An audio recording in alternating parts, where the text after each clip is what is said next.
Hey, we're live. Welcome to the shop. It is just me this morning until my wife gets up. So we're going to be having a good bit of fun with a live here in the shop. So, wrong button. Let's do that one. We are making a bow sander. And that thing's dusty, but we're not going to do it like that. We're actually going to be making one that looks like this. Slightly different. I made this one, what, 2-3 years ago, and this was a lot of fun. I've made, what, 5 or 6 of them over the years, and I recently gave away a couple. I broke one, and now I'm down to this one, and I'd like one with a bit more of an arch. So today we're going to be making a bow sander. So let's actually take a look at what this is and how it works. If I can ever open this up. There we go. And a bow sander is a sanding belt stretched across so that the sanding belt is slightly tight, but it allows it to wrap around other shapes. So if I'm doing handles or knobs, I can easily sand across them and get a nice clean rounded shape that fits the handle or the tote. Great for doing that final detail after hitting it with a file. I really like using these for that type of thing. But I want one that has a little bit higher arch. And I tend to keep this one with a more aggressive sandpaper, and then one with a higher arch with a finer sandpaper, something around like 300 or so. So today we're going to be making 2 of these. One of them, I'm going to be making the bow out of Osage orange, and I got this with that intention in mind. The problem is that this is really simple. I got it at 1/8 inch thick, and so all I have to do is cut a strip and it's done. Doesn't make for a very good video. The other one I'm going to make out of a piece of white oak. Surprise! And yeah, this is actually a chunk of firewood, and we're going to then flatten this down and rip out a piece of white oak for the bow. And then for the end caps on this, we're going to be making them out of this piece of walnut. Walnut's just easy to carve and shape. Gives a little bit of softer touch to the end. And one of these 2 I'm going to give away at the end of the live. And the other one I'm going to keep. So we're going to have a good bit of fun. Now my wife is currently sleeping because she had a very, very late night. She's worked 12 hours yesterday and didn't get home until around midnight. So she might come down a little later, or it might just be you and me. So if anyone has any questions or things like that, if you can put a big bright thing on it so I can actually see it on my screen, or put question in all caps and I'll try and catch those. Otherwise, if you put up a super chat, I'll be able to see that. But yeah, we're going to have a good bit of fun. That isn't the middle. Yep, cool. Making sure we're good on that. So first thing we want to do is figure out how long do we want this to be. So we're going to be making the bow out of this belt sander belt. And this one is actually out of a slightly longer one, so I could get a flatter surface on it. Move this camera back over here. So I'm actually hoping, once I'm done with this one, I'm going to take them all apart and have measurements and plans available on my website. So if you're watching this recorded, I should have plans for free of the actual measurements for this particular belt size. But that's one of the things I'm trying to figure out, because every time I make them, I just make it by eye. So I'll take the belt and I'll make my piece fit inside there with some slack, and then I'll make my end caps, and then I will adjust the board to whatever it needs to be to fit in there, and that way I can get it just about right. I never have measured these to know out exactly what I need. Oop, I'm on the wrong camera. I've never measured this to actually find out what exactly I need, but we're going to do that today. So I just fit it in there until it's like that, and I know that's about how long it needs to be. Now my guess is for this one it needs to be about 8.5 inches, and this is currently at 9.5, which is about right for the end caps. But again, it depends on how big do I make these little end caps to fit in there. If those are bigger, then the stick needs to be shorter. So hopefully we'll have a full set of designs on that soon. But today we're going to get into this. So I'm going to take this piece down to the state where this currently is. And it's a chunk of firewood, and you have to ask yourself, how do you get good material out of that? And firewood is phenomenal when you're trying to get something to bend, because when you want it to bend, you want the fibers to be going all the way through the board. If the fibers run out the side and they stop here, then you have a weak spot. That's a point where a crack can propagate through it. So you want the fibers to continue all the way through. And that's one of the things, I don't know if this will work perfectly because I don't know how it's milled. I can't quite see how are the fibers going on it. How about in this, because it was split, the fibers are running perfectly straight through this. And so I can look at this and find out where I want to take it out, making sure that I get a good fiber running all the way through from one end to the other. And that will make this a lot easier. Also, white oak is relatively good as long as the fibers are perfectly straight, but it's not the best at bending. Osage orange, also known as bodark, because it's the bow wood, is actually really, really good too. It's got a good bit of flex to it. And you could also do it with hickory. Hickory is another great wood for that. So anything that's strong but yet flexible, hickory, bodark, ash, oak, generally will do fairly well. So yeah, we're also going to be boiling these so that they bend a good bit more and will hold a shape. It makes it a little bit easier than just trying to bend it. With this one, I actually just bent it by shape without wetting it, and that gives you a nice flat curve to it. But this one I'm going to be making with a good high arch, so we're going to steam bend it or boil bend it. So first thing we want to do is we want to have a flat reference surface. And this is relatively flat for firewood.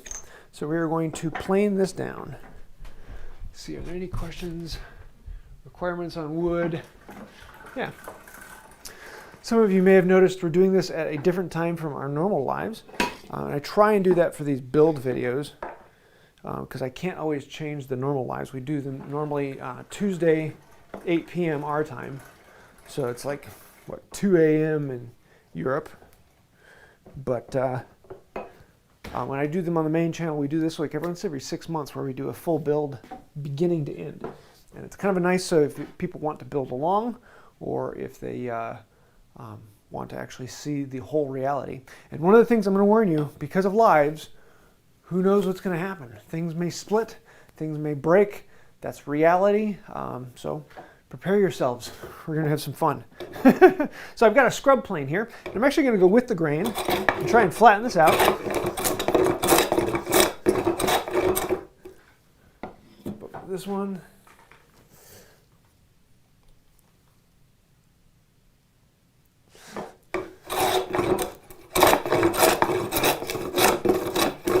I'm just visually flattening it right now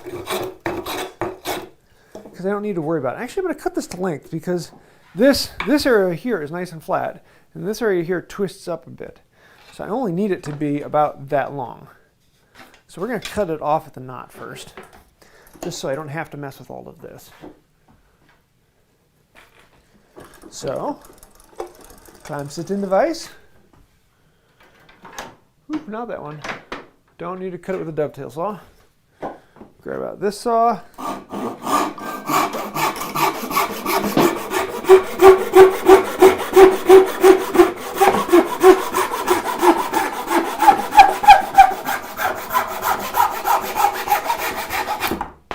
Ta-da! White oak is now shorter.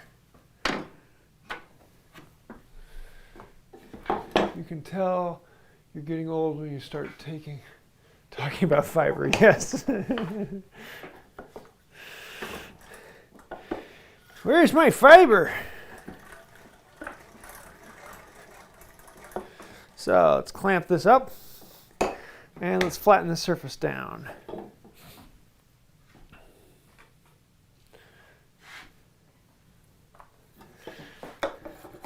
So I'm going to be going with the grain right now,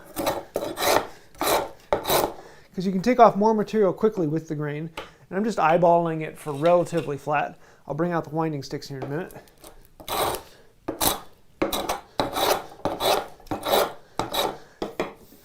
Now that's good. I'm going to bring out some winding sticks.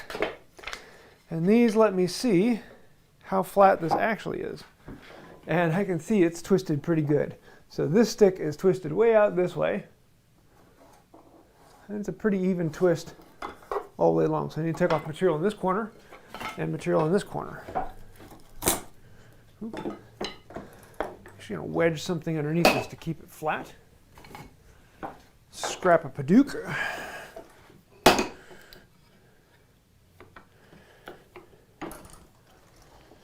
Keep it flat-ish.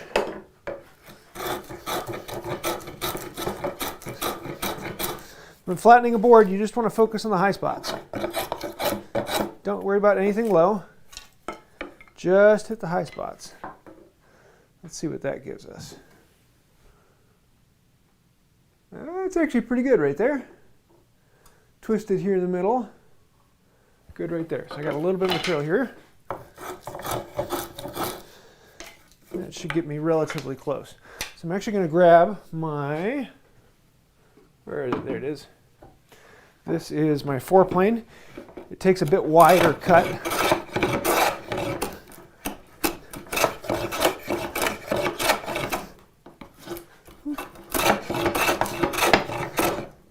So that'll flatten it out a little bit more. Not quite as ridgy. I'll smooth it out a little bit more. Ridgy, ooh, that's a fun word. Oh no, he gave me a ridgy. Okay. Took off a little bit too much in this corner.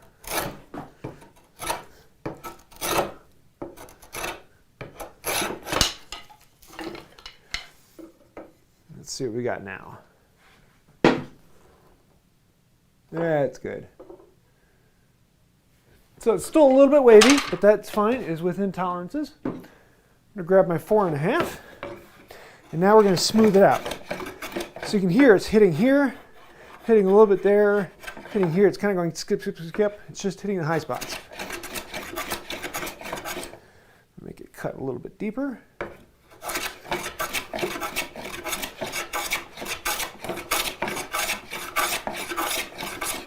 And the longer we go, the more you'll hear it taking longer strokes, longer strips.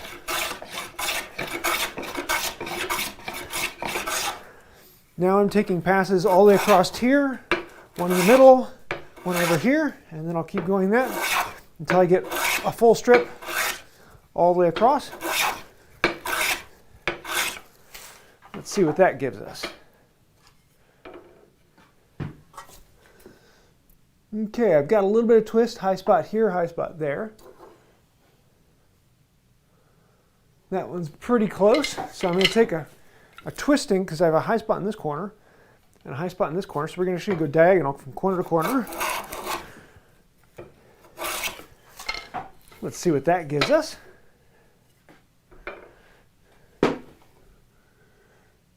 Yeah, that's what I'm looking for. So now that I've taken those high spots from corner to corner, I'm going to grab my smoothing plane. I'm just going to do a couple passes. One on that side, one in the middle. One on that side. You can hear I'm not hitting everything. That's because I had that winding pass we took out. I'm going to go until I get a a shaving for all the way from one side to the other. There we go. Let's double check we haven't changed anything. And there we go. We've got a nice flat surface here. So this becomes our reference. Now, what we want to do is we want to cut a reference edge. So we have a reference face. Now we want a reference edge on it. And for that, all we need is a straight edge and a line to follow. So we grab a knife and a straight edge. And we're going to draw an arbitrary line. Really doesn't matter where. Just follow it out. Didn't realize you put the blade out. Yeah, actually, when I put the planes into the till, they don't rest flat on the sole. They actually tip back just a little bit because they're being held in by a hook. So they're actually wanting to tip away from that so the blade doesn't actually touch the plate. So no need to retract them when I do that. Not that I really do, because I put them on my bench flat down. It doesn't hurt them. It seems like it should in your brain, but in function, it doesn't hurt it. The whole idea of putting the plane on its side on the bench is a leftover from from schools, from what's the word, shop classes, because you have teachers that are more afraid of this time they're going to spend sharpening than they are of the kids' knuckles. So it's better for them to put it on their side. But for general use, if you're careful, just put it down on the bench. It's not going to cause any problem. So let's actually draw a line on this. Yeah, if anyone has any questions, if you could put question or something big at the beginning so I can actually read it, because sometimes it's kind of hard. Kind of nice having people here from the UK and Europe. So let's actually draw a line on here. And I'm going to do this one with a pencil because the line doesn't need to be terribly accurate. Take me over. I'm going to do it with a pen because I don't have a pencil here. The line doesn't need to be terribly accurate. It just needs to be a line that gets me close to what I want. So I'm just going to draw a line here. And then we're going to saw that down. Didn't saw that coming, huh? Let me actually turn this a little bit so you can see a little bit better this way. So I had this line on here. It's very important that that line is 90 degrees to this face. However, because it's relatively thin, I'm not going to worry about making it perfectly 90 degrees because I'm going to be able to plane it back to what it is, what it will be. So I'm going to put it in the vise here. I could take this over to the saw bench, but because it's such a small piece, it'd be kind of hard to hold it in there. And it's halfway in between that. I could use the tenon saw to cut it, or I could lay it flat on the bench and cut it. But in this case, I'm actually going to grab my big hand saw. It doesn't need to be that big, but this will make very quick work of it. And I'm just going to follow that line right on down.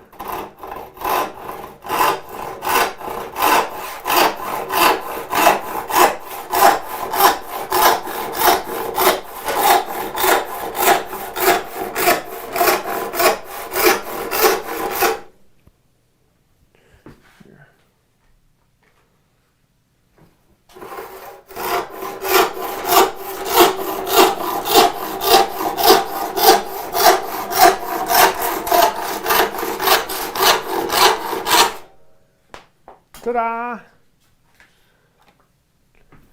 I like a good quick cut.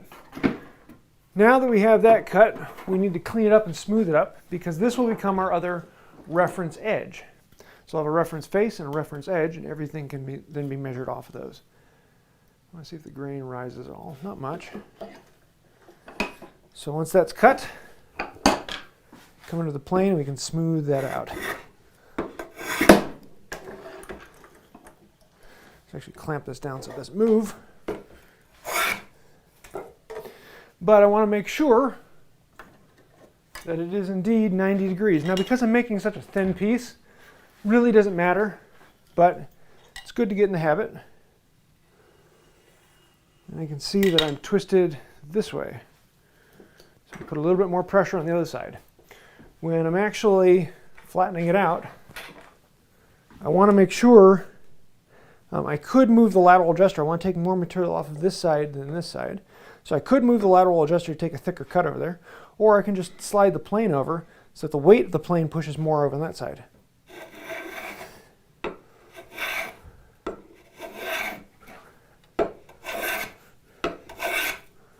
Let's see how that does. That felt better.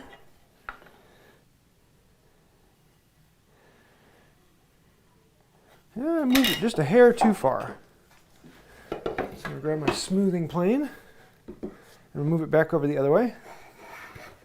Oop.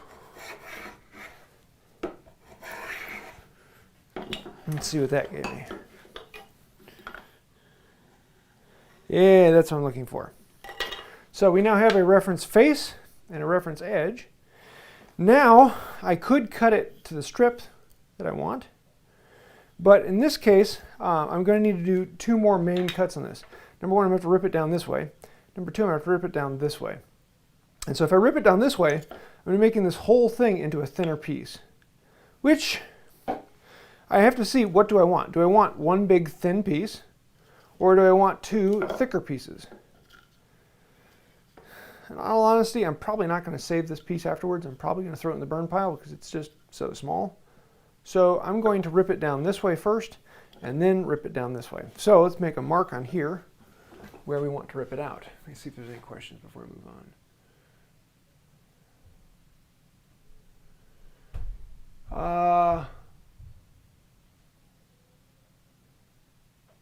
Don't know how to sharpen the blade. I have a pile of sharpening videos, so if you want to see that, I probably have a good dozen. How to sharpen this plane, how to sharpen that plane. What am I looking for? Marking gauge. Now, here's the question I want. How wide do I want my bow sander to be? And because I have this belt, I could do just about anything. But what I want to do is I want to split this belt in half and make two out of it. So I want to see how wide this is. Whoop, wrong side. This is 3 inches. What size is it? Is it a 18? I think it's an 18 by 3. So if this is 3 inches, I want to make this 1.5 inches.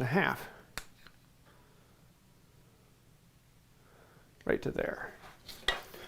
Now with it at 1.5 inches, put the marking gauge on here.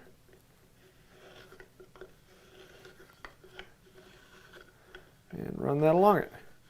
And while I'm here, I'm going to need to do the same thing with the Osage orange, because I'm going to make one out of this. So we're going to make a mark on this as well.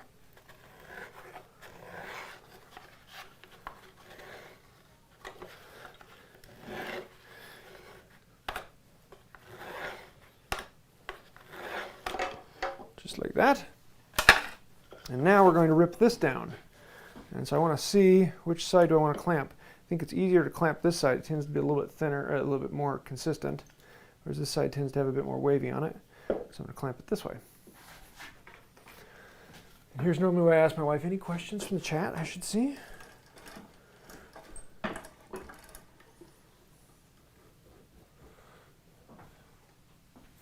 Yeah, normally we do these lives a little bit later. And normally we don't start them like 8 a.m. Normally we start them around like 11 a.m. here.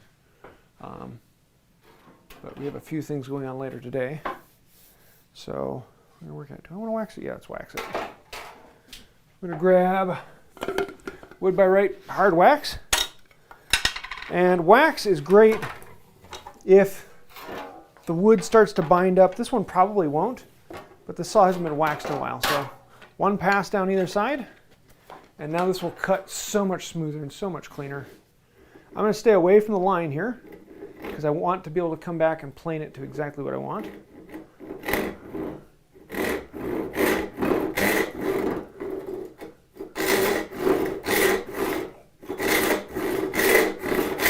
And it's very, very important that you chew on your tongue while doing this. It improves your accuracy phenomenally.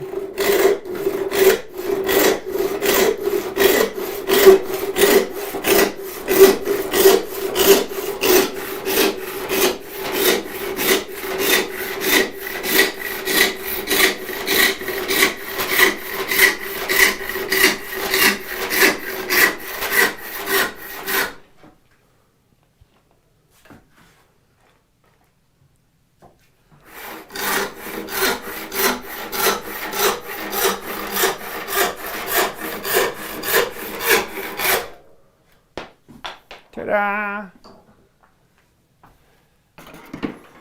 Making little boards out of big boards. Now, yeah, I'm going to go ahead and flatten this. I could not flatten the surface and then cut it to thickness first, but in this case, I'm going to go ahead and flatten it first. Yeah, let's do that. Let's see how far out of flat we are. Actually, it's pretty much dead on. So we're just going to be smoothing it rather than flattening it. So for that, let's grab the smoothing plane. Daniel had a question about Rex's Roubeau winding sticks. Do you have an opinion on them? Yeah, one of the things with winding sticks, this is a very interesting topic because people really overthink winding sticks. Winding sticks can be just two random sticks. They don't have to be special. They don't have to be perfectly flat. They don't even have to be parallel. You don't have to have this surface of the winding stick perfectly parallel to this winding stick. It's just important that if it's at an angle, that both of them are at the same angle. So they don't have to be terribly accurate. That's what makes them great beginner projects.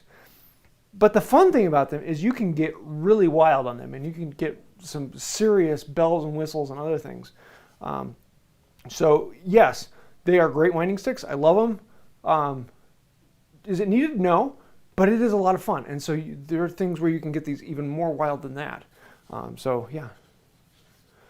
But yeah, they're winding sticks are great, not as a tool, but they are great as a teaching experience when you make them, because you can get very particular on them and you can get very precise on them. And it's good to learn that, but you don't need to. And so if you do mess up while you're learning, doesn't make a difference. They're still winding sticks. They're still functional when you're done. So you can do all those other things to make them more efficient, to make them look a little flashier, or make them work a little better in one option or another. Do you need to do that? No, but it does teach you steps and ways to do it. And in the end, even if you mess certain things up, they're still functioning winding sticks. It's a great learning project.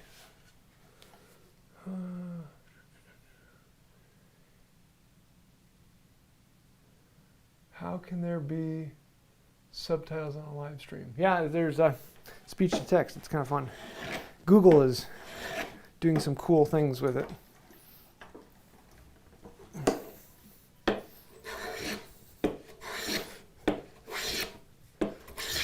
There we go. One clean pass from one end to the other.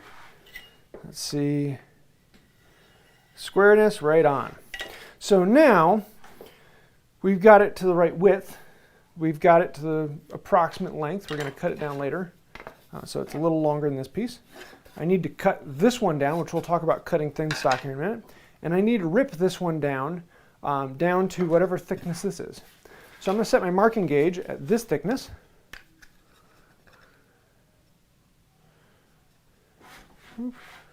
Put a corner into a dog, put the other corner in my gut. The homemade body clamp. So I've got it set at, it's about 1/8 inch. And we're going to mark all the way around this at 1/8 inch.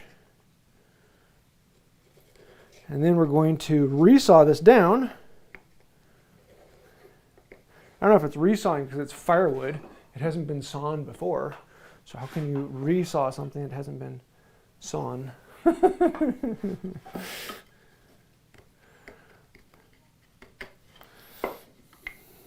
I'll need to clean off the bench so I have a space for it. Here's where I normally ask my wife, any questions from the chat? But unfortunately, she has been working. I'm looking forward to the day that she can come on Wood by Right full time, so we can do a lot of fun things. But until that day, if we do it at weird times, you don't get her. Although with her new schedule, even the regular live chat, it's going to be once in a while where she can't join us, or the live video. But such is life.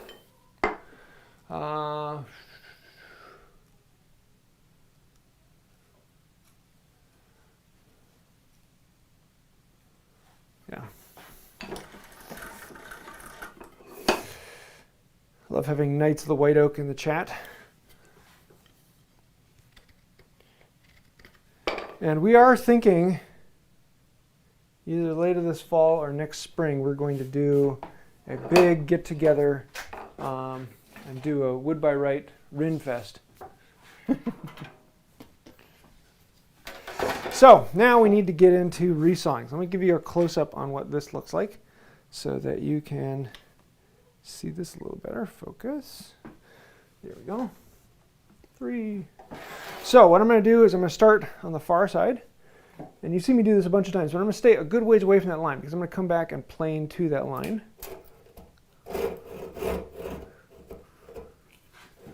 Come on.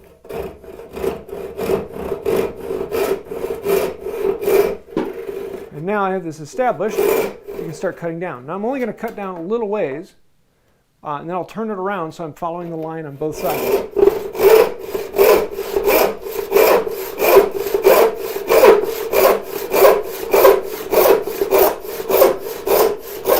You can see how I'm tipping the saw up, so I'm not cutting as much down on the other side. Then I can unclamp it, rotate it around, and then continue down the other side. And this way, I'm predominantly watching the line on the side that I'm on.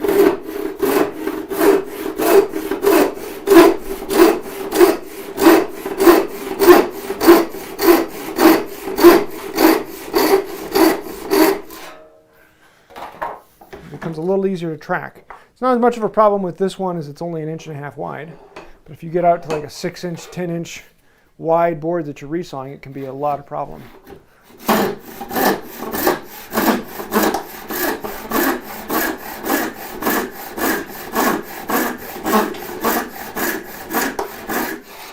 And because I'm in the bench, I don't want to run down into my bench. So we're going to grab this, turn it around, and repeat the process from the other side.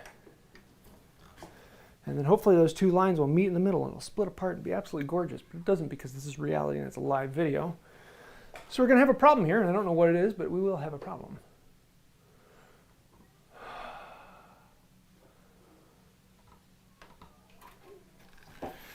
Yeah, and for those of you who are patrons, Thursday I'm going to be doing a Zoom that's a little different. So it's probably going to be 1.5 hours to 2 hours long. And I'm going to be doing some testing in my shop. So I was recently sent a few products, and I thought it'd be kind of fun to. I get sent stuff all the time from different people who want me to promote things, and 90% of the time it never makes it into a video. It's just, it doesn't work for what I do. It's not something I like, and I don't put anything in the video unless it's something that I like, something I use. So I've got sent a few things that they want me to try out and play with. So I'm going to do that, and I don't know if I'm ever going to use them. But I want to bring you guys along so you can see how I test things and how I play with them. I thought it'd be kind of a fun live for patrons. So that'll be Thursday. I don't know exactly when yet. But I'll be sending out notification on Patreon. And if you're a member on YouTube, I'll send it to there too.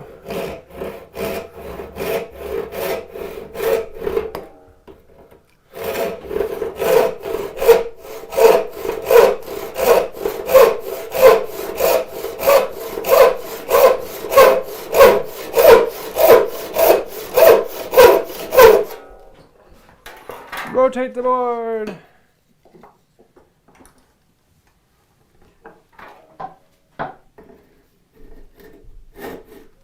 Ooh, it's off the line on this side.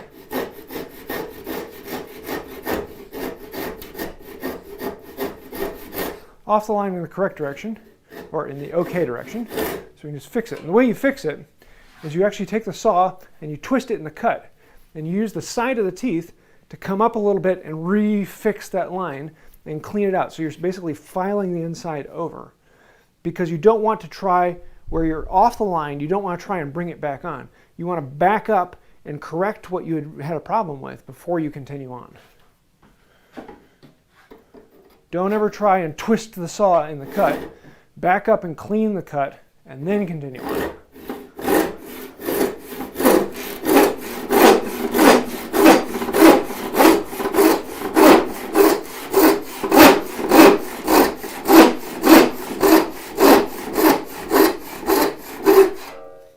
I've got a few videos on that, whether it be how to steer a saw or how to correct a saw cut. So if you want to see specifics on that. Here, let's get this on video.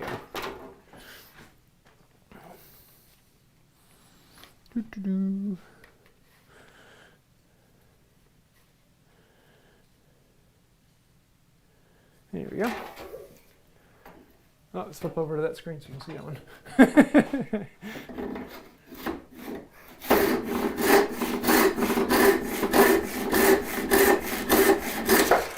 Ta-da! And let's see how decent or how horrible that was. So you can see a little bit of ridge right where that saw didn't cut and it just split right at the last moment. But other than that, pretty good. So now we need to flatten this out and smooth this out so that it is a functional piece. Now, when clamping small pieces, how do you hold that in the vise so that you can plane it? It doesn't quite work in dogs, So with something like this, I probably could dog it. Let me give that a try. Oh, am I out of... No, I have tape. Okay, good, we're good. So let me see if I can dog this. I want to put the dog in so it's slightly below the surface. And a lot of people really worry about hitting the dogs, but if you have an aluminum or a brass dog, it's not a problem because you can actually plane aluminum and brass. I've done that in a few videos. And we're not going to put a lot of pressure on it. Basically, it's just a planing stop. You're just pushing into that. And I'm going to start right off with my smoothing plane because there's no real reason to flatten this anymore. I just want to get rid of all the ridges. I want to smooth it out. So I'm going to start here at that high spot where the two saw cuts met and split out.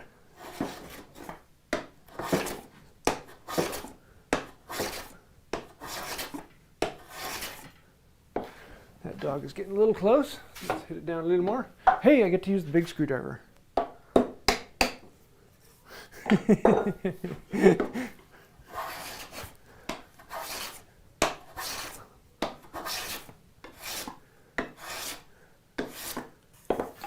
Just like that. Nice and smooth. I want to make sure I'm down to the line, so I need a little more thickness here. I'm right where I want to be there. Right where I want to be there. Need a good bit more thickness on this side. Actually, let's see, because I want it to be the same thickness as this. Yep, okay, good, that line's right where I want it to be. So I'm now going to plane it down to the line. I've gotten this smooth. I've gotten it clean. I want to take off a little more material on one side or the other. And I want to go until that line is just hit. So I'm at the line on this corner, so I don't want to run off that corner. I'm really close to it here. And I've got just a hair, a little bit more than a hair. So I'm going to start here at the corner. Not going to go on. Just like that. And we just got one more pass. Okay, so this edge is perfect down to where I want. I'm going to come back onto this edge and need a little bit more.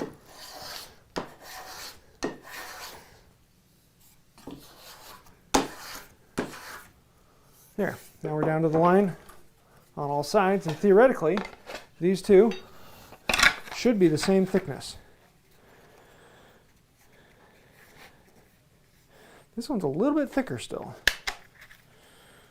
Just a little bit. So let's plane down a little more. Because I want to, they're going to have to fit into a groove. And I want them to match.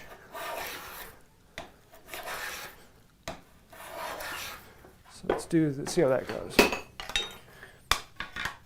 More important that they match reality than they match the stick a little bit more.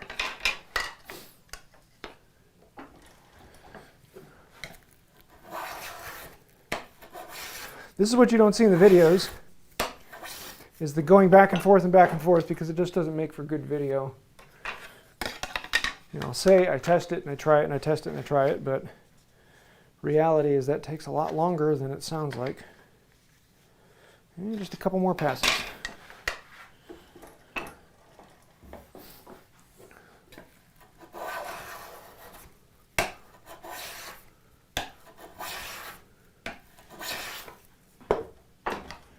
See what that gives us. There we go. That feels perfect. Nice flat and flush. Nice flat and flush. You may notice if you look really close, there's a bit of a gap between these two. That really doesn't matter. These don't have to be perfect thickness because the only thing that matters is the end caps that connect on. So if there's a little bit of gap, yeah, I could come back and plane it, but I don't want to. Now, on this board, I've got a very thin amount that I need to take off here. Oh, sorry, I didn't show you the gap. I was on the wrong camera. I don't know if you can see that directly on this one. There's a little gap in between them. Just enough to get my thumbnail in there. Doesn't cause a problem at all on this. So now I need to rip this down. Now I could put it in the vise and rip it just like I did before. I could take it over to the saw bench and cut it, but with a saw bench it's so small to get my knee on here and hand on here, it's just annoying. So I'm actually going to use the edge of the bench, which is a little bit different. Let's see if there's any questions in here. If you have any questions you want me to see, if you can put like question or something big at the beginning so I can see.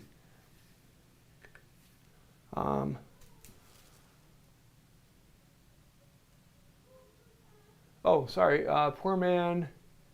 Alex asked, which rip saw are you using the most and PPI for the saw? The one I use the most is this. It's a 5 PPI Atkins handsaw. I love this thing. I rip most things with this just because it's fun. I have it really well tuned in, so even if I'm doing thin stock, I still get a relatively decent cut with it. I use this more than anything. If I need anything in between, I have a small Distin with rip teeth, and this is 10 PPI. And so this is basically if I'm doing a fine tenon, but I need it to go a little deeper, I'll pull this one out. And then the next step for me in general use is the Veritas tenon saw for rip saws. And the next step down is the dovetail saw. So, to cut this, I'm going to grab a holdfast, and I'm going to clamp it right on the edge. I'm going to put a scrap piece on here. And I'm going to use this basically like a saw bench, but on the edge of my bench, so I can do it a little easier. So I can put this on here, and I want it to be hanging off ½ inch or so. Put this on here. I'll lock that down. Gotta grab the mallet. Just like that. And then I'm going to grab that 10 PPI I was just talking about. So I want to make this a little thinner cut. If I'm using big teeth on this, I'm just going to be splitting it apart, putting a lot of force into it. So using smaller teeth gives it a little bit more control. Start on the far side.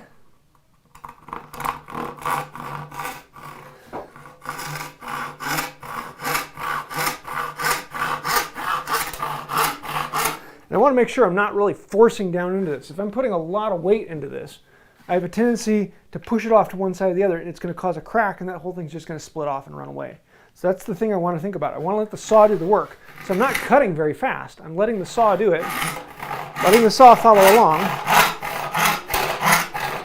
especially when I get close to the end and it gets weaker.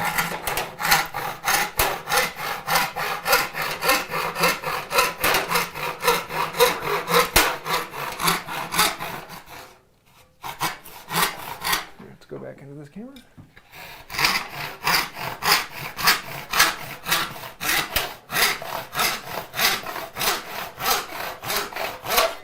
Just like that. Thin strip ripped off.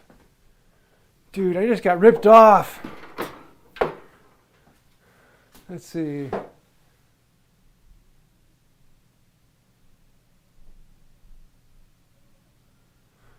Question, would black locust be okay to use for this? For the grain runs? Yeah, black locust would be a good one for this. It's not quite as flexible, so it will take a little bit more force to bend, but it's a very good wood for it. Very durable, hardy wood.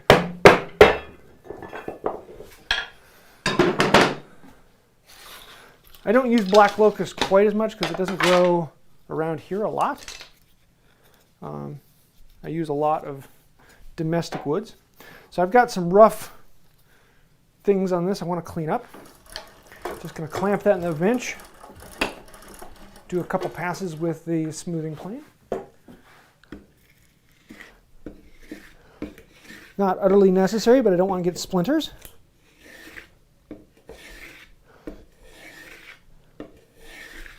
Now, Osage orange is an interesting and fun wood. Generally, Texas, Louisiana, Oklahoma, that area, it grows quite a bit.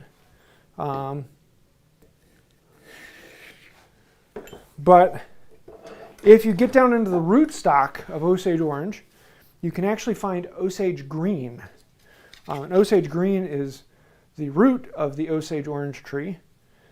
And it is really, really cool. Like Osage orange tends to be this yellowish orange color, but Osage green is a very dark, vibrant forest green. Really kind of cool. And let me show you some of the, back up, flexibilities between these two. So we've got the Osage orange, and this is very stiff. It's got a lot of force into it, but it usually comes right back into its shape. So it's great for a bow. You can make a very, very, very strong bow out of this. White oak is a little more flexible. I can bend this far easier, but it will tend to hold the curve a bit more, so it doesn't release the pressure quite as much. So oaks are great for steam bending because you can usually bend them into a much greater shape and they tend to stay there. Whereas if you bend Osage orange and things like that, they tend to spring back a bit. It's a very, very solid, durable wood. So slightly different flexibilities. The oak will bend really nicely, dry like this. That's about the curvature I want right there. But I want it to stay there, and I don't want to force it. So I'm actually going to moisten it down and heat it up. What's your most used hand plane? My number 4 or my 4.5. Although I don't know, the custom, the Veritas Custom, this is probably my most favorite hand plane to use. It's generally set up for very fine finishing, but even then I find that I pick it up and do other things with it just because I really like using this. But yeah, generally the 4.5 or the 4 are the ones I grab first to do most general work. So I have a crock pot over here. Sorry, I'm talking a lot. My throat gets cloggy. And in the crock pot, and it's very important to have a Packers crock pot because if you have a Bears crock pot or a Vikings crock pot, they just never do what you want. They never get the job done. So Packers always get the job done. That's the way it goes. So we're going to just put these in here and let them go to town. And don't have to be in there very long. So I'm just going to put them in there while I do the next step on this. And I just have it on low. And now we can come back over here and make the end caps for these.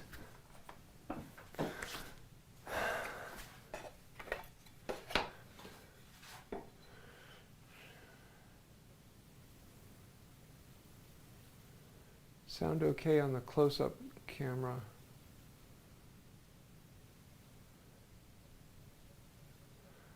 He said that, yeah, I don't know what the question is. Sorry, Daniel.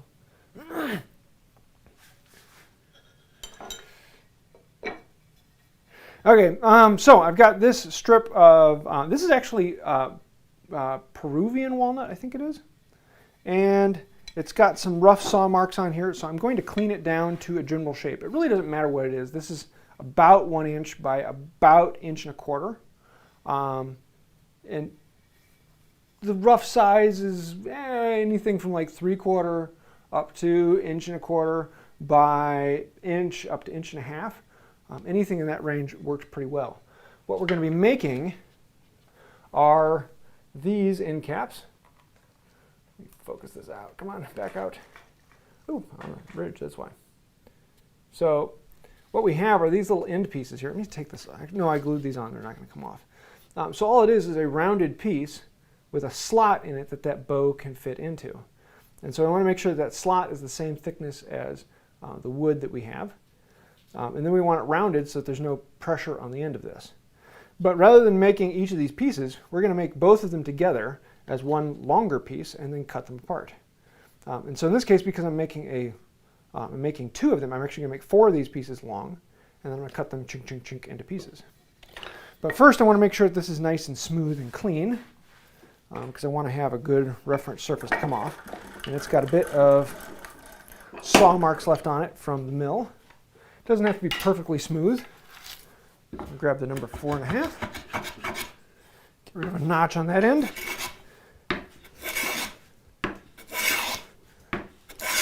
Man, I love walnut. It's such a smooth, easy wood. And in this case, I'm not even going to care if they're square. It really doesn't matter at all. I'm not going to check it. I'm not going to look at it. It doesn't make a bit of difference in how it functions. So I'm just going to eyeball what looks good and smooth off all 4 edges. Not even going to take them that smooth. I'm not using a smoothing plane. Just using a fairly heavy set 4.5. And for those of you wondering, the 4.5 is the very reason why I got the rubber floor.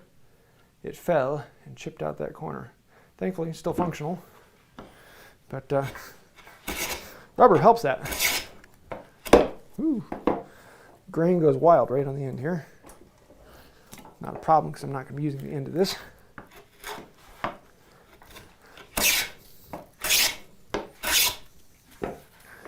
There we go. So now that is squared up on all sides. First thing we want to do is we want to cut a slot that those will then fit into. So there are a bunch of different ways I could do this. I could come in with a saw and I could cut one side of the slot and then come in and chisel out everything to bring it to the width with an 1/8 inch chisel. Very doable. However, the easiest and the most fun way I've found is to use a plane. So I'm actually going to grab my 55. Or do I want to grab my 45? Yeah, let's grab the 55. My 45 is set up for another function. And we are going to set this up to create an 1/8 inch groove to fit those into. First I want to grab my cutters. And if you've never seen a 45 or a 55, this is a combination plane. So originally Stanley advertised them as one plane to replace 45 others or 55 others. Usually all of the molding planes that are up on the ceiling. But it will also do plows and a few other weird things. We're going to start by taking it apart. Sorry. So take that off. And then I don't need this second one, so we're going to loosen that one up and pull that off. I only need one skate for this because it's an 1/8 inch wide. And let's take that other cutter out of there. You other cutters can't deny. Okay, and now let's grab an 1/8 inch cutter. Put that in there. How sharp are you? Sharp enough. And this one got broken off. They usually have a little pin in the end to recess them. There's a little notch on these. But the notch is missing on my 1/8 inch cutter, which isn't a problem. I just need to make sure it's backed up because I can always push it forward. I just can't retract it. So let's put this together. I'm going to put this cutter into the slot. And I want it to be backed up a ways. So we're going to back this up. I want it to be retracted. Then we're going to lock this down. And that'll squeeze that cutter into place. Oh, needs to back up a little more actually. Loosen it up. Come on, back up. There we go. Now we can tighten it down. I'm going to eyeball down it, make sure it is below the skate. Now, we have one skate with one cutter. I need another fence to know how far in do I put this. And I'm going to put it in, here, let me show you on my last one, there it is. On this one I have about a 1/4 inch of material here. I have about a 1/4 inch of material here, and then I have the 1/8 inch groove, and then I've got 3/8 of an inch over here, actually a little more than that, almost a 1/2 inch over here. So I want to set the fence in from this side over, and in this case I'm actually going to move it a little bit less, so just a hair less than a 1/4 inch. What that is, I really don't care. I'm just going to set this fence on here. Oop, Helps to get it in the holes, in the right holes.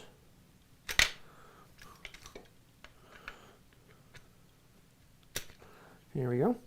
And I'm going to put the right distance in between the skate and the cutter, what I want. And just a little less than a ½ inch. Right about there's where I want it. And I don't care what that is. I just want it to be something around that. Now the other question is, how deep do I want this to be? And I can set my depth adjuster. And I'm going to go down something around a ½ inch and lock that down in. And so it's actually a little foot in here that allows me to set how deep it is. And there, that's ready to go. So let's set this up and rip this down. Now the problem is, how do I do this? Because this fence is hanging down. If I want to go down a ½ inch, I'm going to be down to there. So I can't have anything, I can't put it in this, because if I put it in the vise, it's going to go below the bench, and the fence is going to hit the bench before it gets down to depth. In this case, I'm pretty close, so my depth is actually right about the distance from the skate to the bench. So in this case, I'm actually just going to clamp it into the dogs and do it in that. I think that'll work for rather nice like. I want to make sure that my dogs, wait a second, I put the fence on the wrong side. Oh, I just grabbed the wrong fence. So this fence, I actually want to put it on the other side. So let me grab this one, because I want to push against it. So let's set that off around there. Something wasn't looking right. There we go. That looks better. I'm sure someone in the comments was saying something about that.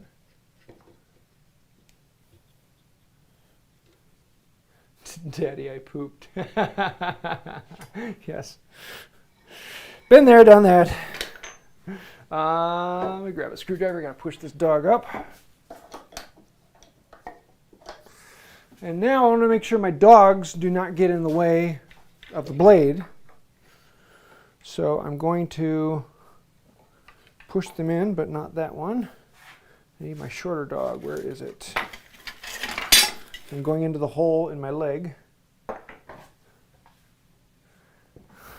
Well, stink. Let's see. Is it that length? Yeah, it is that length. And I can't use the block, so let's drill this out. So I've got one dog that goes into my leg. And the problem is it keeps getting packed with dust over the time, and my full-size dogs don't fit in. Oh, get it. Here, be smart. Flip the dog around. Put the short one in that hole.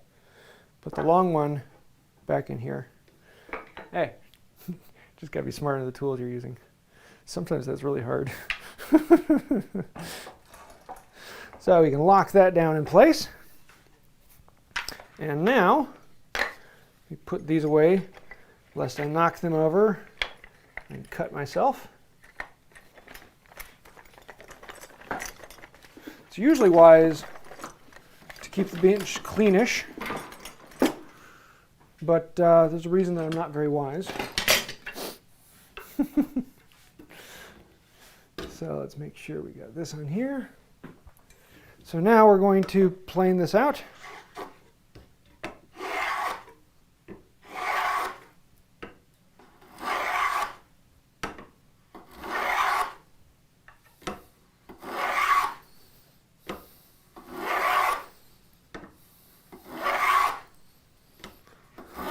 And we're just going to keep going until we're down to depth. And this is one of those fun things. I love this because you get these gorgeous little curls.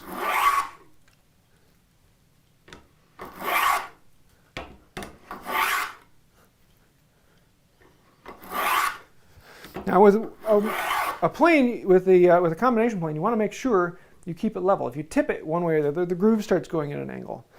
And so you really can't stay with the fence is there to give it lateral stability, but it's not there to give it a twisting stability.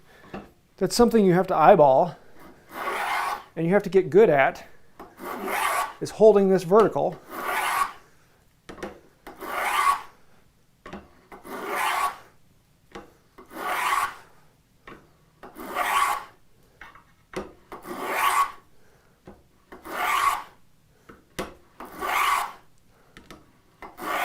Now, one thing I did forget to do is test this to make sure this cutter was the right width.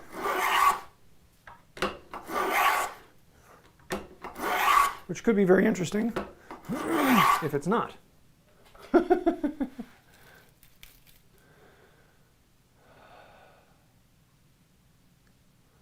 Ooh, a Stanley 50 starting at 100?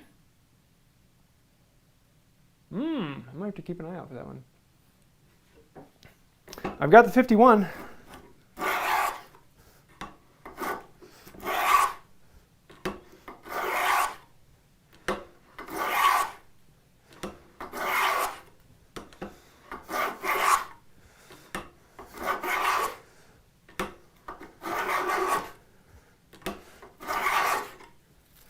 Now we're getting down to depth. It's getting close. It's skimming in one spot. I used to think it is. I need a little more. I need a little more. There. There we go. So now, I'm not getting anything. I'm just getting some scratches in the bottom. Groove is down to depth. Let's actually check this with our scrap. Make sure. It's a little loose, but that will do. I don't want it to be dead tight. On this one, I glued the pieces on, and I wish I hadn't. I prefer to actually have them loose. So making them, it's a little more loose than I'd like, but that'll do. Now, and I don't have a thinner cutter than that, so that's the way we are. Got to accept things when they come around. Now what I want to do is I want to round this over. And there's a couple different ways to do that. Number one, I can grab my 4, a little heavier, and I can just go at this and round it. So I'm going to start at 45 degrees and take it down close. I want to make it a heavier cut. There you go.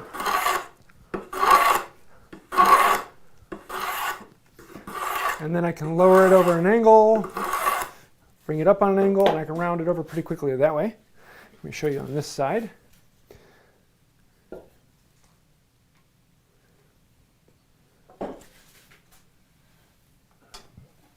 So we can start over here on 45.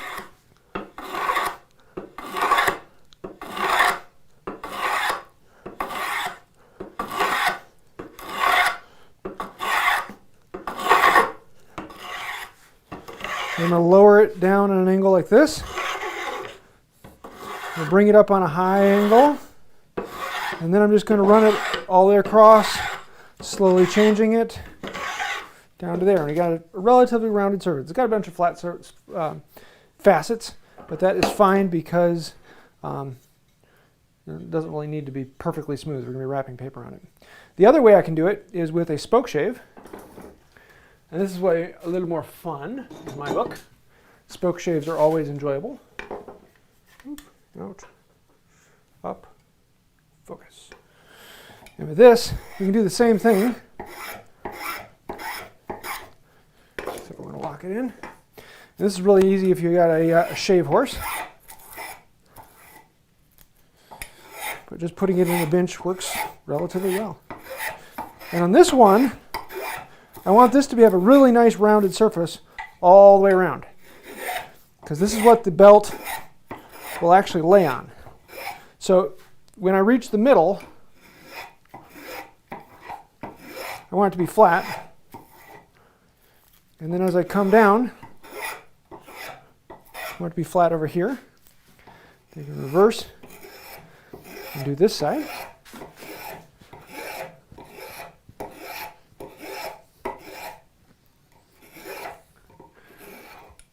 Oop, was that a question I missed?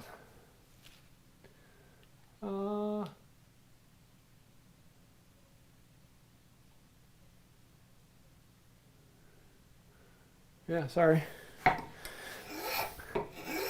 Miss having my wife in here. But she deserves her sleep. Ooh, God. I'm just going to eyeball it to round. Now what I can do is I can back off my spoke shave, so it's taking a little lighter pass. And then come through and take a series of finishing cuts.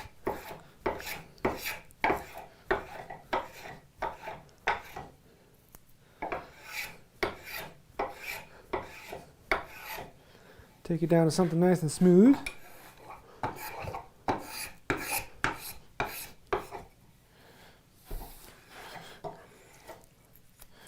To get those out of the mouth.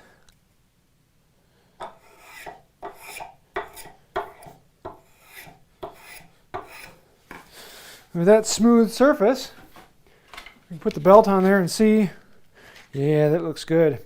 Now if I really want to take it down even smoother, I could grab a fine file, round it. This is the point at which actually a bow sander works really well. But we don't have a bow sander yet. We're working on one, so I can't use a bow sander.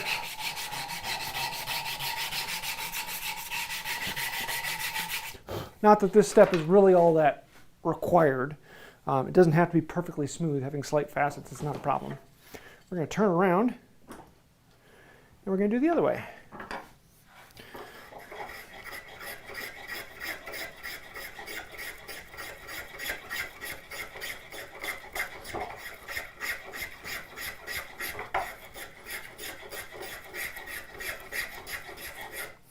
Do a little heavier cut to begin with. There we go.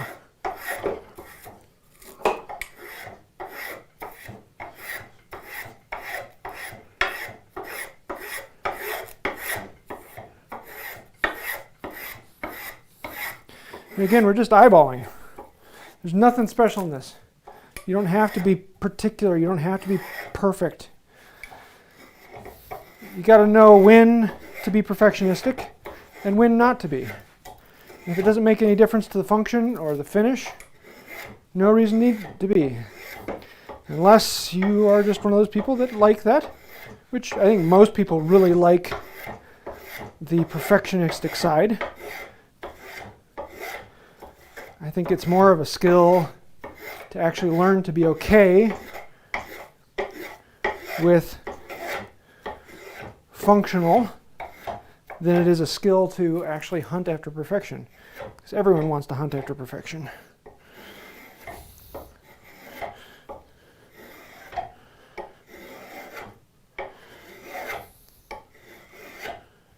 Okay, let's back it up and do a little finer cut.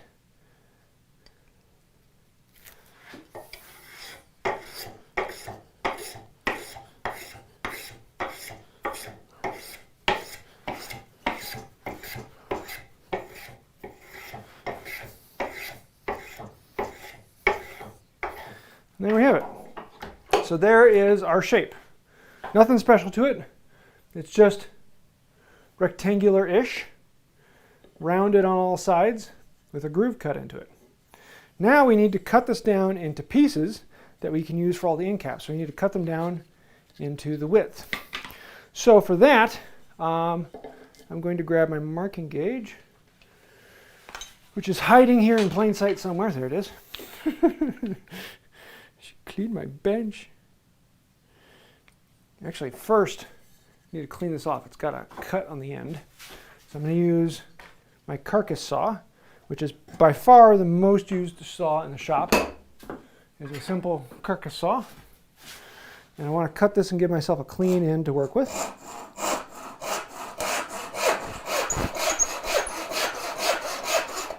Ooh. Just like that. Now, we can mark off from there 1.5 inches in.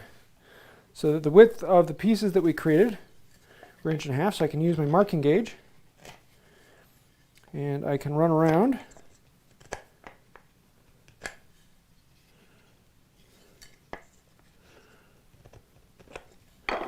Set it back in here and cut off those. I need to make 4 of them because we're making 2 bow sanders. I'm going to give away one of them at the end.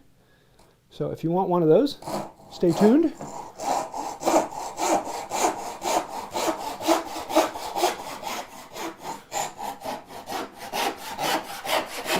because you know there's a lot of tuning required on YouTube.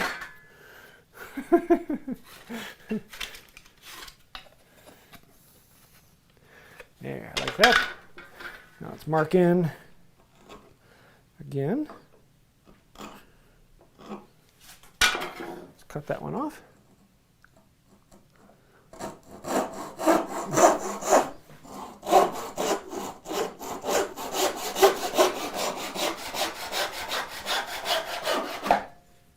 Two. Daniel had a question about keeping a saw from wobbling. Any tips? If you're talking about like with a big handsaw, and on the back side of the cut, the opposite side from you, it goes whack, whack, whack, whack, whack as you pull it back through. That's caused because your elbow is out of alignment. Your arm is not in line with the saw. So you're putting a force onto the saw, and it's resolving by whapping inside the whapping, technical term. But yeah, the problem with that sound is that your arm is not in line. It's not a huge issue, it gets really annoying. So yeah, but if you hear it, that means move your elbow back or forth and bring it back into alignment.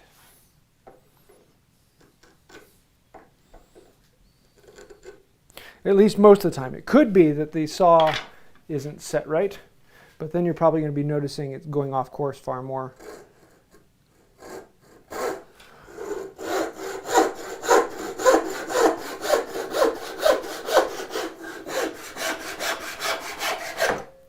Three.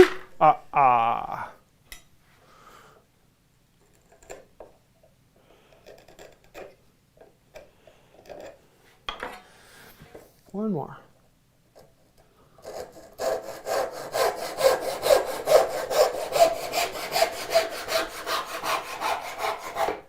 Four. Cool. So there are 4 of them. I re-asked for the ones that are viewing later. Yeah. Sorry, if I don't see questions, go ahead and throw them in there again. Or put something bold at them. Or if someone throws up a super chat, that becomes easier to see. But it is not as easy for me to catch up on them as it is for my wife when she's watching. I miss her down in that corner. So, now, actually let me do a little cleanup here. I'm going to need that, I'm going to need that. One of the things I love, where'd my number 4 go? 4.5, there it is, about having the tool wall is the cleanup is very quick and easy. Just lock things into place and put them away. I'm not carrying things around the shop, my feet are barely moving. Can make sure everything has its spot, everything has its place. 55 I'm going to put away later. Mallet is what brings us together. Put those away later, put those away there. Cool. File. Those, let's get rid of these. And my good bench brush has disappeared on me, and I do not know where it is at, and it is bugging me. I have a really nice one that I love, and it's gone. All I have is this little plastic handle thing, which I hate using because it's awkward. Just annoying. Small things in the shop. From Wesley, if you have 3/4 inch holdfast, what size should you bore the hole? 3/4 inch. The holdfast itself is not actually 3/4 inch, or the dog. They're slightly smaller. They're designed for a 3/4 inch hole. So in this case, this is 0.73. So it's a little bit smaller. So 3/4 inch hole is what you use for a 3/4 inch holdfast or a 3/4 inch dog. The first few times you use them, they're going to be tight. That's good. They can be a little bit hard to get in and out, but you have a lot of loose fibers in there that are causing extra friction. So you actually want to be crushing those back and having the hole a little bit tight is what you're looking for right off the bat. Okay, we've got these. First thing I want to do, I'm just thinking through order of operations here, because I have those wet, and I want to find out how long those need to be first, but I can't do that without bending them, and I can't bend them without fitting them into the frame without moistening them down. So moistening them down is meaning they're going to be a little bit more to work with. But let's actually cut this to size first, and then we can work with that. So I need to rip this down to 1.5 inches. Where did my good scissors go? I'll have to blame my kids. I'm going to have to use my plastic handled scissors. And cutting sandpaper is not good for scissors. I mean, cutting paper throws a lot of people into a tizzy. But cutting sandpaper, woof. But thankfully I've got a really, really cheap pair of something scissors. So let's start by nipping this. And I just want to put a little nick in the middle, except for these are really horrible. That way I can now get the blades in. This one's going to be a pain. That way. And I'm just going to eyeball this because I'm cutting it in half. It's a 3-inch. I'm cutting into 1.5 inches on either side.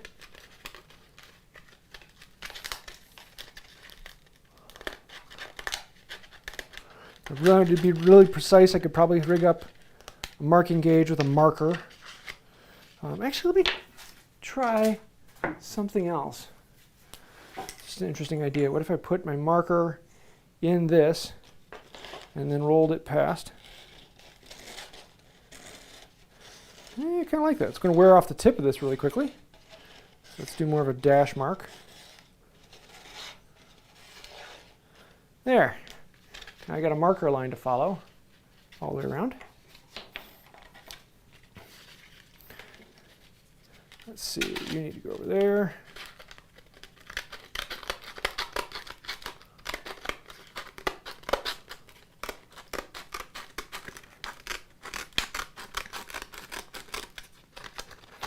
Do this with scissors you don't care about.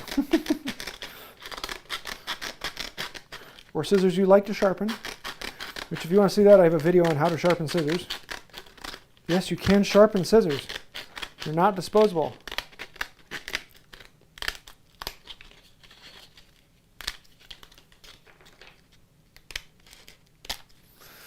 And there are our 2 strips.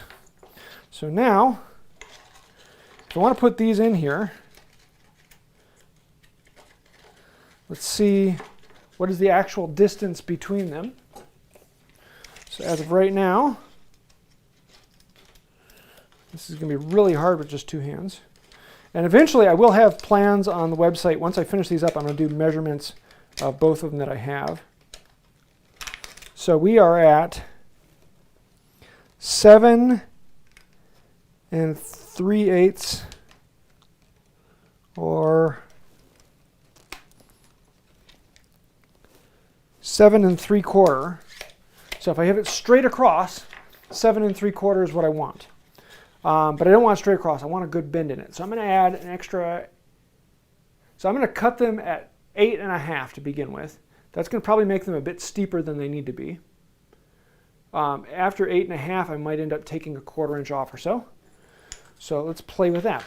So now that I have them in the bath, we're going to take them out and have a bit of fun with this. I should probably have gloves because this is boiling.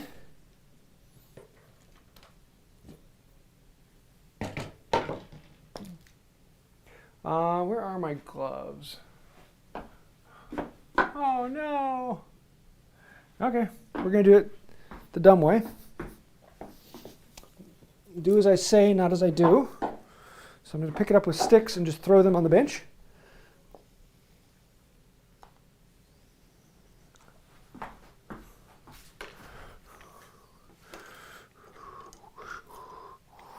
Let's turn this back around so you can see. I'd love to have someone here to run camera.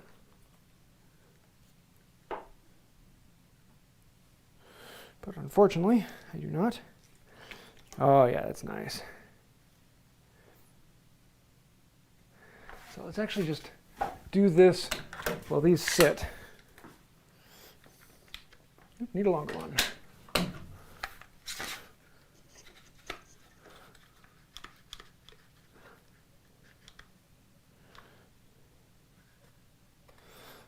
I want something that's bent around that way. Now this other one's going to be the hard one.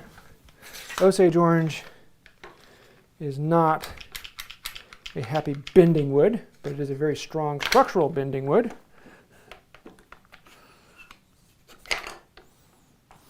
As you can see, the oak actually bends really nicely.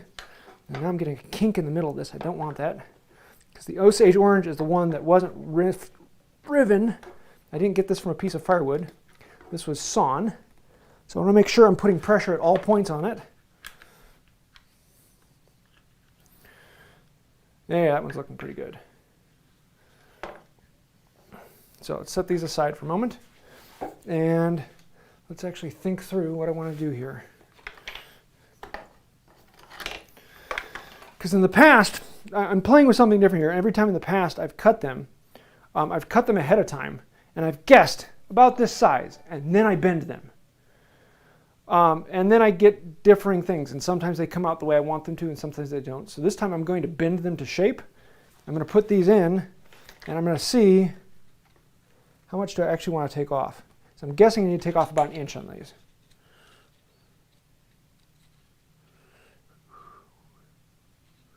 Yeah, about 1 inch. So the question is, yeah, I'm going to take them out and cut off about 1 inch. I'm not going to be very particular with this. I'm not going to be very precise. I'm just going to be cutting because I'm kind of fact-finding here, and I'll give you guys plans once they come out. Oh, super chat. Sorry, Daniel. Just a second, and let me do this, and then I'll come back and read that. I'm going to cut off about 1 inch. Let's see. You see how this one's already straightening back out. Let's see if that's enough. It is probably not. Actually,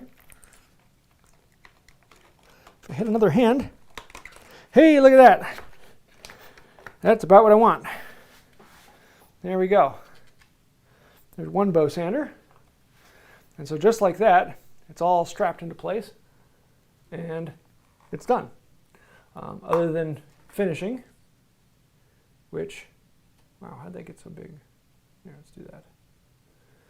Other than finishing, which I don't want to do until after they dry out, but that is the bow sander. That's about the swag that I normally like.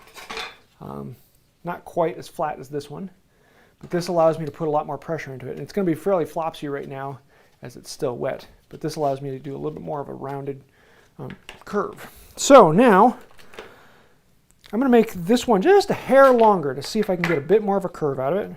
So I'm going to lay this out on here. I'm going to follow it along. So this one was there, so I'm actually going to cut this one here. Let's see what that one gives me.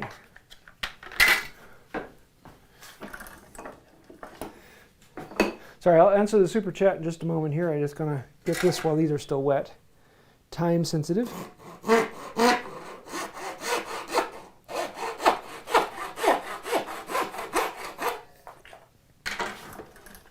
That's why oak is one of the most revered bending woods, because it holds its shape so nicely. So nicely. So let's put this in here. And this one in. Oops, flip it over. Want the thin space up.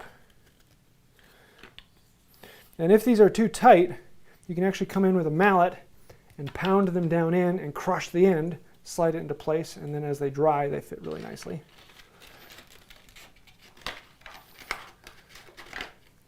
Yeah, so that one's a little more on the high side. So now I've got 3 different flexibilities. I like that. I like that a lot. So there's those. So let me see what you had in the super chat. What's the thinnest top you can use hold fast on? Depends on the wood. If you're working with pine, you really need at least 2 inches for a general hold fast. 3 inches is good. 3 inches is really good. 3 to 5 inches with pine is really, really good. That's like the butter zone. When you're working with a harder wood, something like oak, you can generally get away with like 1.5 inches. You can generally use 1.5 inches with something like that. Maple, you might be able to get down to like 1 inch with a good hard maple. But with really hard woods, the thicker tops become a problem. With maple, 3 inches can be hard. It's hard to get good friction on that. Yeah, you can, maybe up to 4 inches with good hard maple. Oak, mine is a little over 4 inches thick and works pretty well. But yeah, it wouldn't go much thinner than 1.5 inches for most hardwoods, and wouldn't go much thinner than 2 inches for pine. So hope that answers it. And if you guys want to see, I actually have a couple of videos on my hold fast isn't holding. How do I fix that? They're on the second channel, but there's a lot of interesting things because you're just looking for ways to increase friction. Okay. Oh,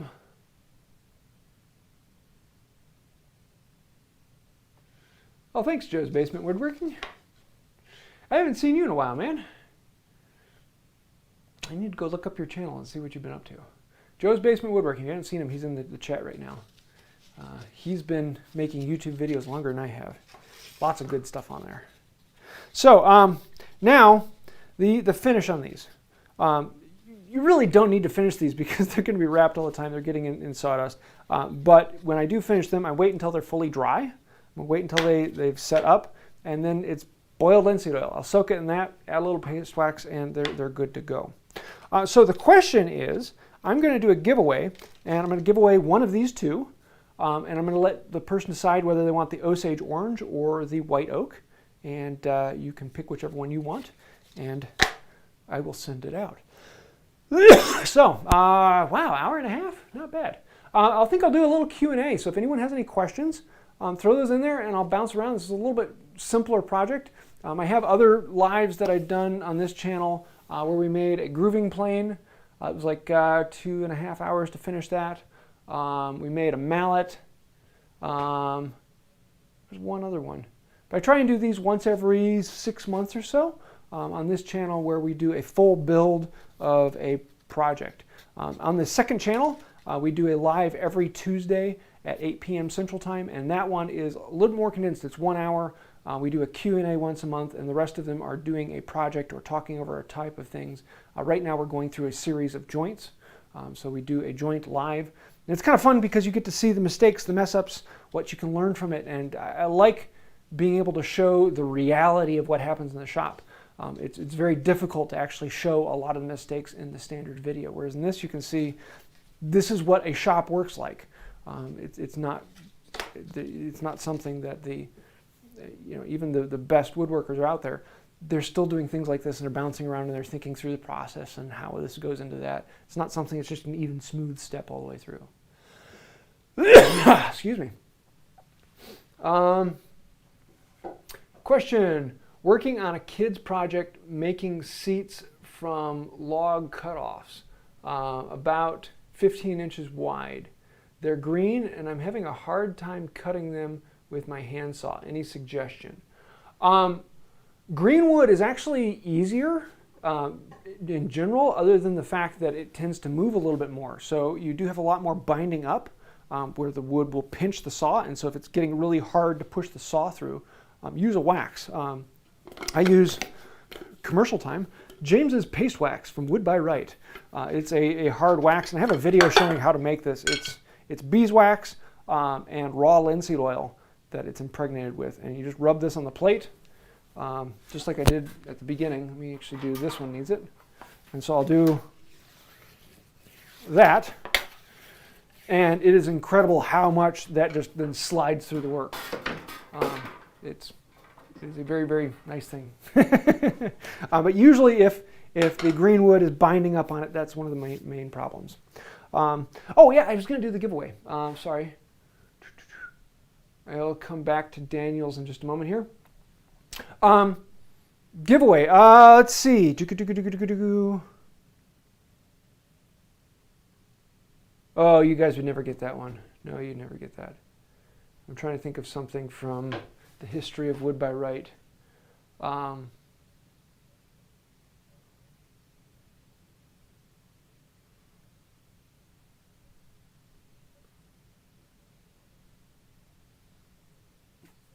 Okay, I made a set of smoothing planes years ago in wood by right off the bat. What wood did I use to make the sole of the smoothing plane? First person to get that right gets one of these two. So I'm going to be watching that. Well, Daniel asked the question, what's your video setup, by the way? Do all of your cameras go into a Blackmagic mixer directly to YouTube or via a separate computer? I actually have my two cameras here, this one and this one. Those go into the Blackmagic, and then those go over to the computer and are mixed with OBS and Sarah's window. And then that also mixes in the audio mixer on the computer, and then that gets sent to YouTube. I would like to put the audio mixer into Blackmagic and do everything straight from Blackmagic, but I haven't gotten that set up yet. I just now got the USB cable to connect the two. Beech, white oak, lignin vitae, ash, no. Purple heart, oh yeah, Joe, hey, you got it. First one, Joe's Basement Woodworking, you won the one. I made an ash plane with a purple heart sole. Still one of my favorite. I gave away both of them a long time ago. I want to do another one like that because they're actually a jigsaw base fitting them together. So, Purple Heart. Joe, send me your address and which one do you want? Do you want the Bodark Osage Orange or do you want the White Oak? Let me know and I will send that out to you. So, congrats, man. No, it wasn't white. It wasn't. No, it was ash. It was ash and Purple Heart. It was actually the first time I ever went to a woodcraft store and bought a chunk of ash and a chunk of Purple Heart to make it out of. It was a very special thing for me. So yeah, no, I need to do that again. That'd be a good. That would actually make a really good live video. Is to make a plane and hollow it out and function it. That would make a good live video. Maybe we'll do that one next time. So send me that. If anyone has any last-minute questions, we can wrap those up. Otherwise, we'll get going here. So, yeah. Oh, here's something interesting coming up. I've had a lot of people. I did a video on the ring, so putting a ring on an auger bit to make sure that it's level, and it's one of those things that I use all the time. It is a trick that is just pretty much every day. If I'm in the shop drilling a hole and that hole needs to be level, I use the ring. But I had a lot of people asking, well, I'm not married or I don't want to use my wedding band. And so I've been trying other alternatives. I was trying using keychain rings, but there's usually a clasp on it that makes it bounce. Or a washer, but it's so thin that it tends to wobble back and forth. I tried using a PEX crimp, but those were so flat and wide that they just didn't adjust much. And so I tried brass rings, but most of those are welded, and so there's a ridge. When you come back to it, it bounces. And I haven't liked those, but I found a company that actually will make cast rings that have been smoothed out. And so I'm thinking about actually selling, I'm not thinking about it, I'm going to soon be selling a kit of these. So you get them in 4 different sizes. So for those of you who aren't married, you can buy one for a few bucks, or a kit of them.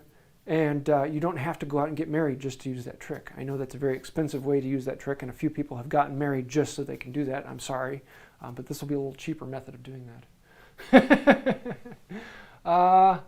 Can you build a simple side table? I have a video on making a side table. It was actually a detailed series I did 3 years ago, where I went through it in heavy detail, step by step, all the way through it. I think it was like 6 half-hour-long videos, and it's a shaker table, and the whole thing is built without glue. So it's all built so you can put it together without any glue, all solid joinery. I gave it to my parents. It's in their house right now. But that's still one of my favorites. I liked that project. Roger had a question. Do you sharpen all the tools you use after a project? No, No, I sharpen as needed. My smoothing plane, I sharpen that really commonly. After what I've done today, I probably won't sharpen it unless the next thing I'm doing is really detailed flattening or detailed smoothing where I have a problem with switching grain. Then I'll probably sharpen that one.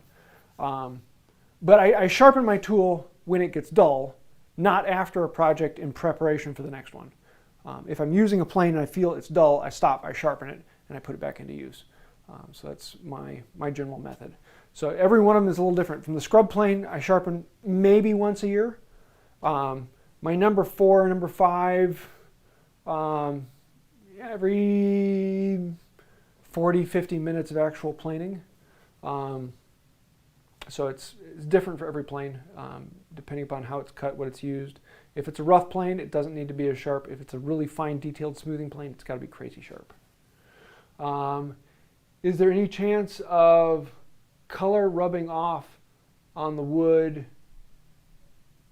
being planed if you use wood color for the sole of your plane, like Purple Heart? No, Purple Heart and Padauk don't really die. Once they've been used a few times, they don't rub off. No, you have more problem with the dust of the wood going into the pores of the next wood than you do like the color rubbing off. And so usually, like if you're sawing with a dark wood, you want to make sure you clean off your saw before then sawing in a light wood. Otherwise, you'll be transferring the dust from one into the other. Or if you have dark dust on your bench, that'll get rubbed into a lighter wood. But the actual color coming off of it, no. So not a problem. Yeah, the dresser was a fun one. Use that thing every day. I had people all... I had a ton of comments of, oh, you should never have a dresser with wood on wood sliders. I use it every day, and even a full heavy dresser is a single finger pull in and out. Very light, very easy. I only waxed it the one time, and they work phenomenally. Wood on wood is actually really, really good for sliders. Don't need to do other funky things. Now, there are some really nice self-closing runners and things like that, but they take up more space. They actually end up making your drawer smaller. So why not make the drawer a little bigger and have something that doesn't need it? What email do I use? If you want to send me that, there's the About tab on YouTube. There's an email link on there. As well as if you go to my channel, there's a Contact Me page. You can send it through that, and I will get that out. So thanks, Joe. Hope you like whichever one you want, and I will keep the other one, although I'll probably make another one because I have a little more Osage, and I've got this, so I may end up throwing together a couple more of them. So, thanks, everyone, for watching. I think we will wrap this up. If you do have any questions that I didn't get to, feel free to send me a message. I do answer as many of those as I can, and we'll be doing this next time. So if you have any ideas for lives you'd like me to do, let me know. Or if you want to join us every Tuesday at 8 p.m. Central Time, we have those over on the second channel, and we'll see you there. So I think that'll do it for now, and until next time, have a wonderful day. And I got to get back over there and turn it off since my wife isn't here, because she's the one normally turning it off for me. But, oh well. So you get to see my backside. Oh no! In the stream.